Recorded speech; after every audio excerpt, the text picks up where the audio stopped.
can play a video as an Android application. Of course, you already mentioned one of them, which is to go ahead and open up the native YouTube application. You can do that via intent. And that's definitely a good approach, but the downside there is that it's going to take you out of your application. And so if you're looking for a more immersive experience, you have a few other options. You could go ahead and add a web view which links to the Flash version of YouTube, or you could also go and load the HTML5 version of YouTube. Each of those have some catches, though, pretty important. Older devices, and actually some newer devices for that matter too, don't have Flash installed, so the Flash player is not always available, and older devices aren't going to be able to play HTML video or HTML5 video unless they have an HTML5 compliant web view implementation. So with that out of the way, that for current devices, that pretty much limits your options to the built-in YouTube app. So for almost all practical purposes right now, I'd say the best option is to go ahead and fire it off intent and send the user off to the YouTube player, just so they have the best YouTube playback experience. Now, that said, we did pre-announce a YouTube API for Android at Google I/O this year. It's not ready yet, but it will be at some point in the future. And that'll allow you to go ahead and embed YouTube videos within your application, just as basically like the way a web view works, except it'll be a YouTube view. So if you want to learn more about that, go ahead and search Google for YouTube Android API, and there's a slide deck and actually a video on YouTube for that matter, where you can go ahead and learn more about all of that.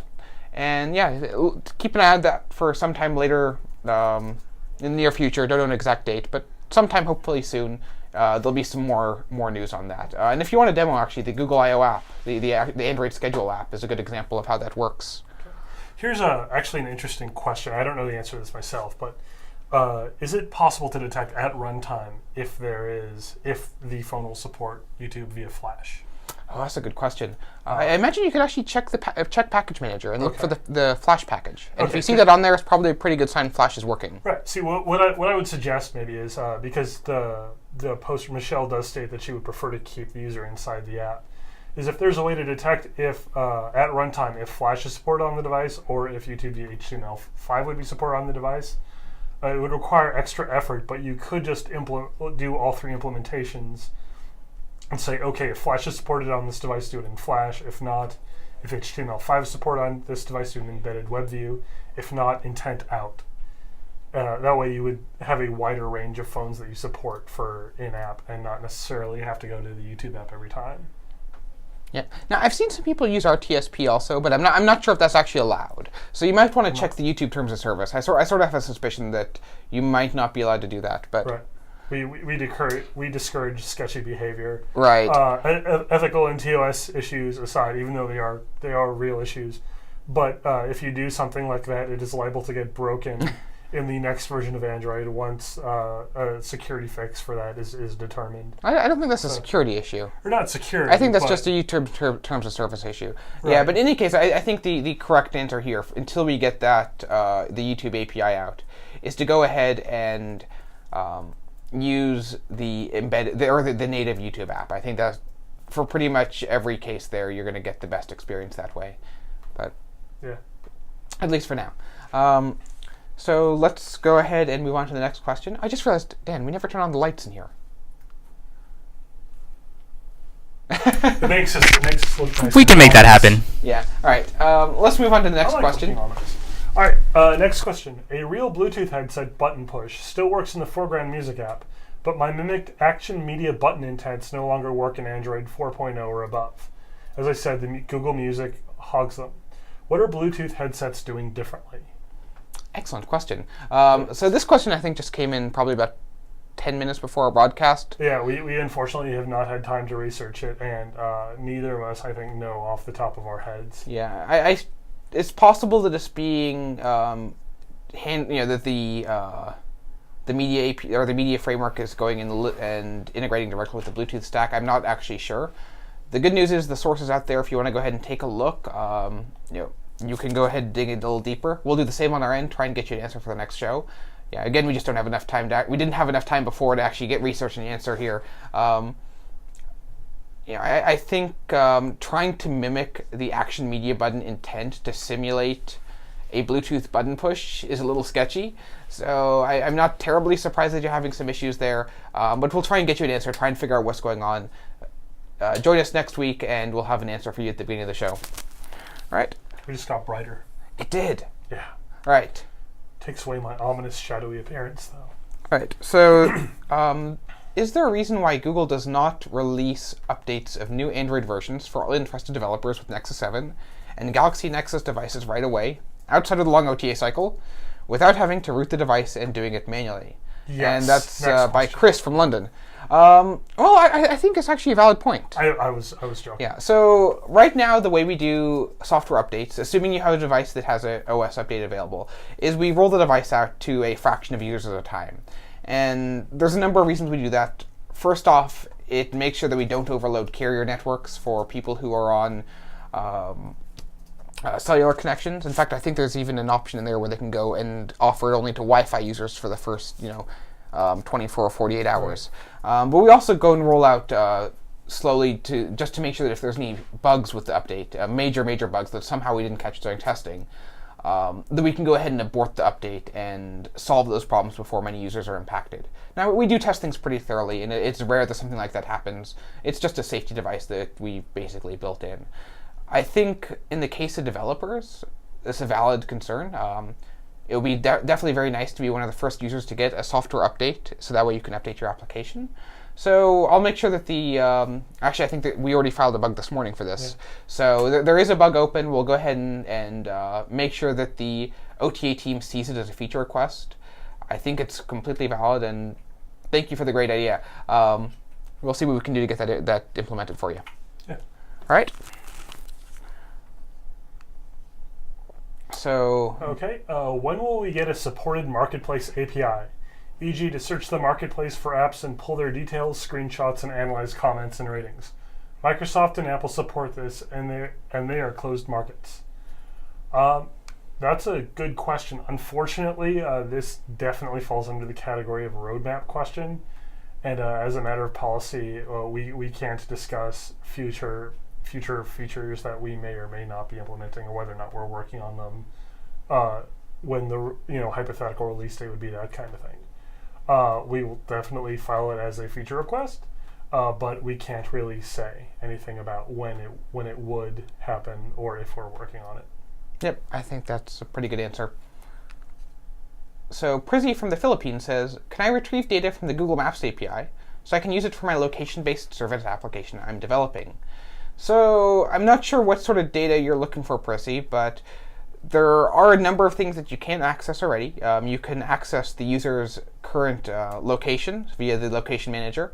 That's actually really doesn't have anything to do with Google Maps. It's just what's the user's latitude, longitude, altitude, basic data you'd get from GPS, or if there's a Wi-Fi network nearby, it can do course location, things like that.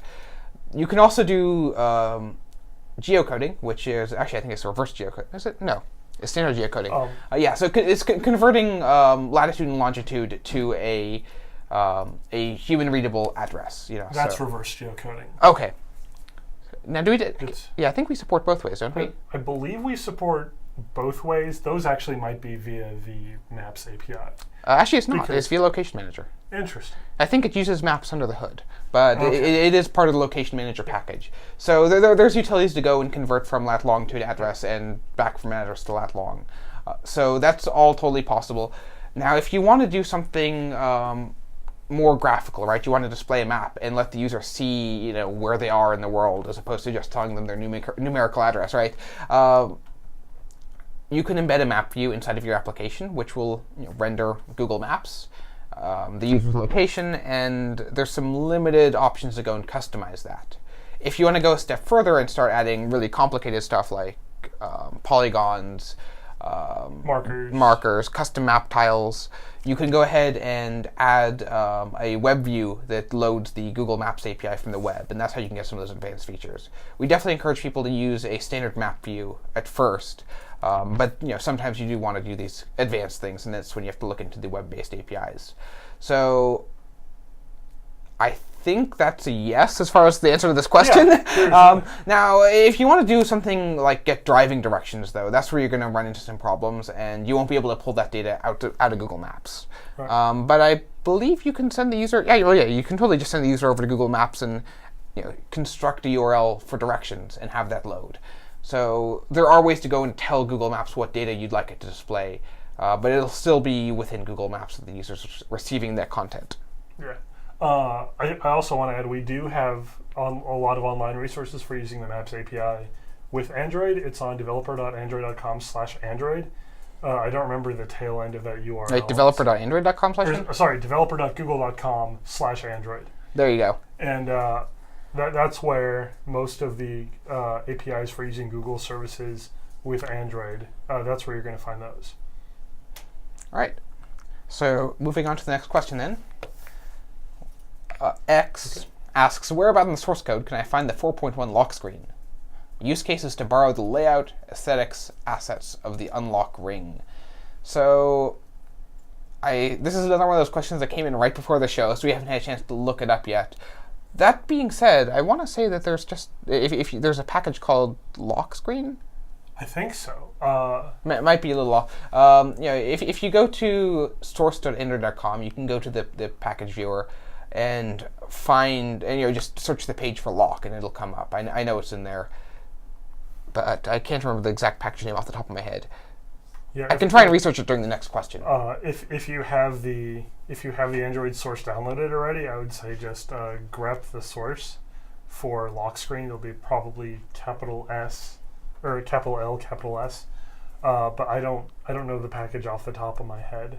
We'd have to look that up. All right. So let's go ahead to the next question. Alex, do you want to take this one? Sure. What is the best view to use to display an option between two items?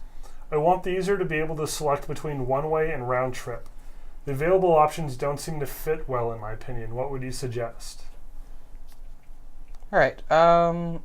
So you just want to go and have like a option chooser, basically, like a radio button? Just to select between two. So I guess what are the options we have right now? We have a spinner, which is a drop-down, and we have radio buttons. We also have, I guess, tabs, depending on how you would, if it would make sense in the context of your app. Yeah, or you could put two buttons side by side and make them, stay pressed. Right. Or you can have one button that's a toggle button that just changes the label to whatever action it's going to perform. It's really difficult to say best one to use because we have, we just iterated over most of them.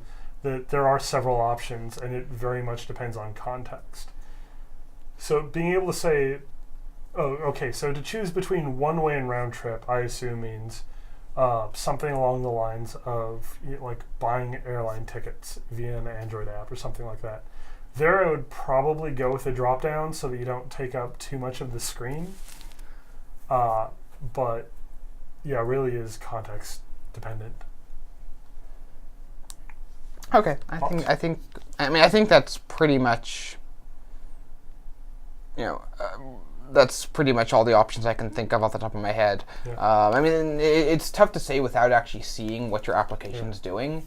We can go ahead and give you lots of very, very general advice, but a screenshot would help immensely here. So if you happen to be watching live, feel free to hop on Google+, give us a little bit more background about what you're doing, and we can go ahead and try and get you some more tailored advice to your app.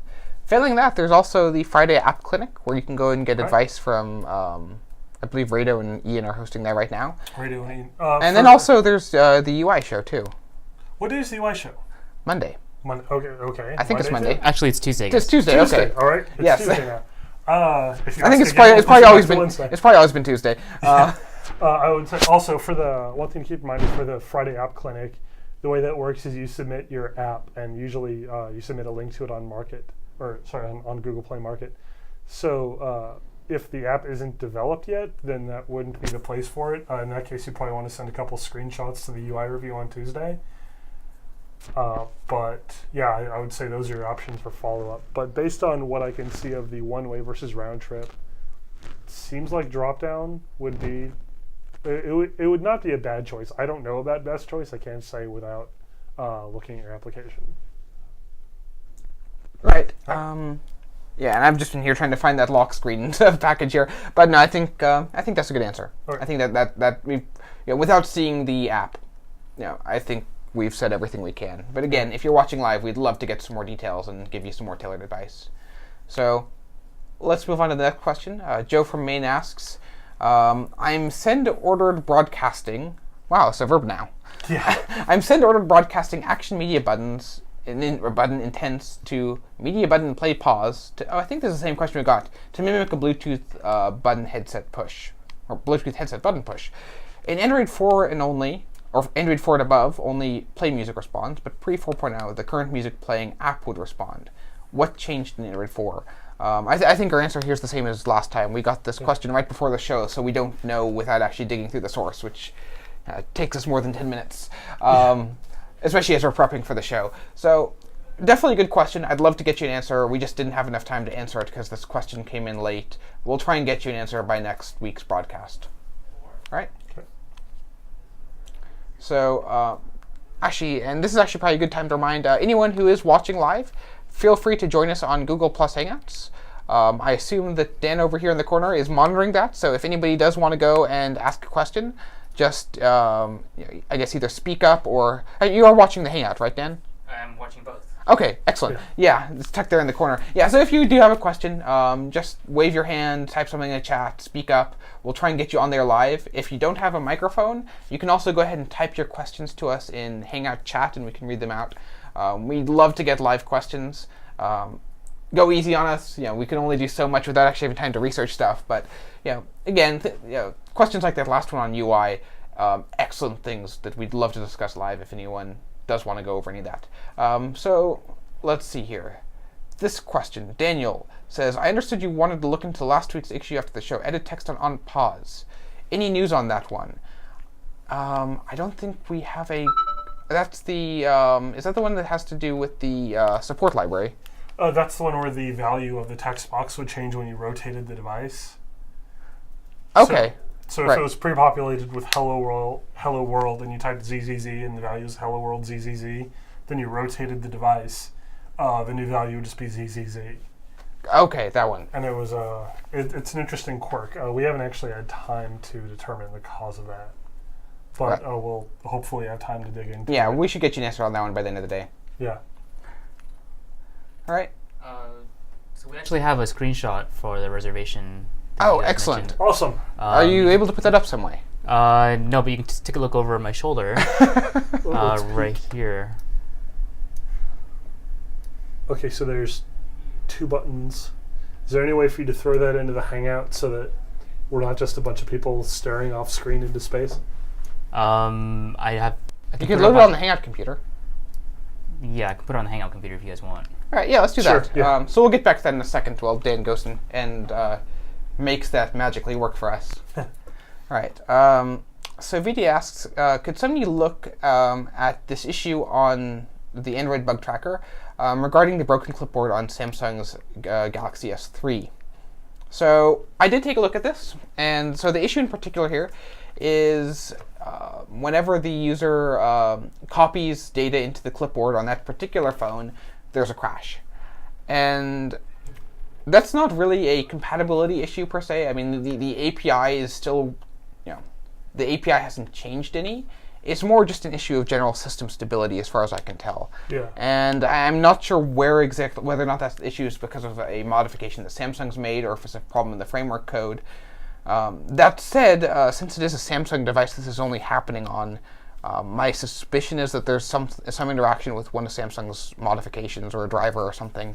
I think this is a question that we have to send over to Samsung and they'll have to address. It's really outside of our hands in that case. I mean, like if it was a compatibility issue, we could update the compatibility test suite, but this isn't. This is just more an issue of the system is having some problem with the clipboard. Right. So definitely a bug we'd like to look into, but it's one that Samsung's going to be responsible for fixing. So that being said, now that you pointed it out, I'll make sure that somebody at Samsung does see that. So let's move on to the next question. I think Dan's Okay. still working on that screenshot. Okay. When a user touches a list view item, I would like to hang a view off of the bottom of a list view item such that it overlaps the next list view item. Do you think that this is possible? And off the top of your head, any ideas on how you would do it? That's tricky. So I don't know if it would necessarily be possible to alter. Basically, you would have to alter the z value of so that it could sort of hang over the next list view. Yeah, but I don't think you wouldn't be able to do it as a part of the list view. It would have to be another view that you stack on top. And Right. in order to do that, you'd have to go and compute where the item is, on your screen and precisely position a window there. It's sort of painful. I think it's totally possible. Just go and create a new view. Like Alex said, you're going to want to make sure that it's in front of everything else, and then just set the XY coordinates. That said, I think an easier option would just be to go and make your list view item a little bigger. Yeah, that's what I would do. You would still have the effect of pushing it out of the way. Yeah, I mean, it's not going to overlap, Right. but it's going to slide the options underneath it out of the way. And if you really wanted to, you could also maybe alter the the brightness of the one below it and above, so that the others around it kind of fade out. Yeah, or the other thing make you it could do look actually is just brighter. insert another list view item underneath it. Yeah, you could also do that. Yeah, and in either case, I'd make sure you take advantage of the animation framework. There's a flag you can set on the list view to go and make things nicely animate in and out, and that'll get you some nice eye candy to go along with this effect. Right. I would, if you're in the Hangout, I'd be curious why you're trying to do this. It's not really a behavior that is typical of a list view, and it might be kind of jarring. Dan's showing us pictures of a video feed of ourselves staring into the abyss. Anyway, it's not something that's expected, and I'd be curious what the goal of that is. If it's just to command attention for one list view item, or to indicate it as selected, or something like that. There are other ways to accomplish that will require less coding on your part. So if David from Oakland, if you're in the Hangout or watching online, just pop into the Hangout and give us a little bit more context, and we can probably answer your question a little bit better. All right, Dan, do you have that screenshot for us ready? Yeah. Okay, so are you able to put that up live? Not right at this minute. Okay. Some stuff up. Yeah, we'll wait till you have that live then. Okay. I want to make sure our viewers can see what we're looking at. It's a lot more interesting that way. Otherwise, we're just staring at a box. Yeah. All right. Okay. Let's move on to the next question then. And this might actually even be the last recorded question. So, Skate Benji from Italy asks, how do I get only the contacts from the phone, not Facebook contacts or Gmail contacts? I don't think this is so... Well, I'm curious if this is a developer question or a user question.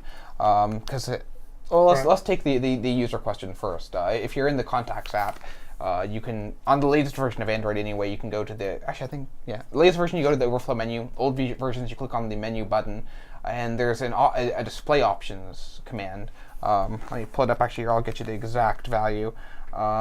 But you can go ahead and click on that, and it'll let you pick which contact sources you want to go and sort. So it's basically a filter. So let's see here. And then basically it gives you the option of only displaying contacts with phone numbers attached. Right. So as a user, that's how you would do it. Actually, it's called Contacts Display now. I think it used to be called Display Options before. Right. And so I have a thing that says all contacts, or Google, and they list all my Google accounts. I can pick Google Plus if I want to see my contacts from my Google Plus circles. If I had Skype installed, it would show my Skype contacts. And then there's a customize option if you want to go and get more specific and only select certain groups, things like that. So that's how the People app, or what used to be known as the Contacts app, handles it. On older device, on the API, if you want to do this, the way this works for each, if I remember the contact schema correctly, for each contact or each person, you'll have a overarching contact entry, and then linked to that, you'll have a entry from each of the different contact providers on your system. So you can go ahead and just construct a SQL query that only gets contacts from the package name that you desire. So if com Google will show you all the the contacts from Google sources, for example, or com Skype would show you your Skype contacts. and it's really just a matter of selecting, or adding a SQL where clause to only select that package name. Yeah, I don't know what the package name off the top of my head is. I think it's com.google. Because for contacts? For Google contacts? Yeah, for Google contacts it's com Google. Okay, so, but you do explicitly say not Gmail contacts, which Right, I assume you don't want everyone in your buddy list because you don't have their phone numbers. So I think it would actually be a two-part process where you search on the account type being com.google, and second of all, you would filter on making sure that the phone number is not null and actually has a value in that field. Yeah, I'd be a little careful about this because some phones will let you pick whether or not you want to save a contact to the SIM card or to Google Contacts. Right. That being said, most of the Google, the Nexus devices will only save contacts to Google Contacts, at least for new contacts that you create. Unless you have some other contact provider installed, of course. It is modular. But the default behavior is only to use Google Contacts. And the reason we do that is because we want to go and make sure everything is synced to the cloud.